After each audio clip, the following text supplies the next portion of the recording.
झूठ फरेब का महल। एक बार एक राजा ने अपने राज्य के सबसे कुशल कारीगर को महल में बुलाया।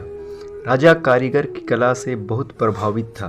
उसने कारीगर को दरबार में बुलाया और कहा, तुम हमारे लिए राज्य का सबसे सुंदर महल बनाओ। हमारे पास धन की कोई कमी नहीं है। तुम जितना धन मांगोगे उतना तुम्हें मिलेगा। कारीगर कुशल तो था, लेकिन उसे अपनी कला का घमंड आ चुका था। सब जगह से अपने काम की तारीफ सुनकर अब उसके मन में कामचोरी और आलस्य की प्रवृत्ति आ चुकी थी। खैर, कारीगर महाराज की आज्ञा पाकर अपने काम में जुट गया, लेकिन थोड़े ही दिन बाद उसके मन में विचार उठा कि क्यों ना रद्दी घटिया किस्म का माल लगाकर जल्दी से जल्दी महल का काम समाप्त करके मोटा मुनाफा कमा लिया जाए। और उसने यही किया। कारीगर ने घटिया किस्म का माल लगाकर महल की भुरभुरी दीवारें कड़ी कर दी। कारीगर ने बाहर से महल को सुंदर चीज़ों से चमका दिया, लेकिन अंदर से महल में कच्चा माल लगा था। थोड़े ही दिन में आकर्षक सुंदरता वाला, सोने सी चमक दमक वाला सुंदर सा महल तैयार हो गया।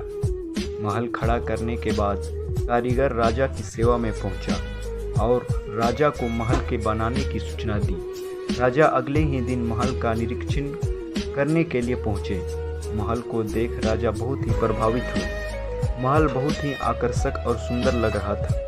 राजा ने कारीगर की बहुत प्रशंसा की और कहा, मैं तुम्हारी कुशलता से बहुत प्रभावित हूँ। इतने सुंदर महल निर्माण के लिए तुम्हें जो भी इनाम दिया जाए वो कम है।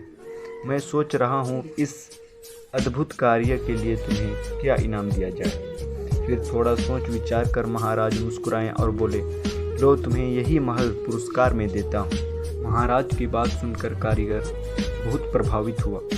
उसे क्या मालूम था कि जिस महल को वो घटिया माल से बना रहा है, वही महल एक दिन उसे इनाम में मिल जाएगा।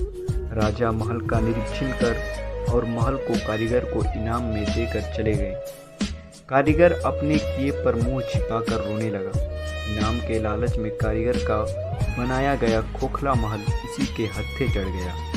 तो इस कहानी से आपको क्या शिक्षा मिली, कमेंट में ज़रूर बताना। तो इस वीडियो को ज़्यादा से ज़्यादा लाइक करें, शेयर करें और हाँ, सब्सक्राइब करना ना भूलें।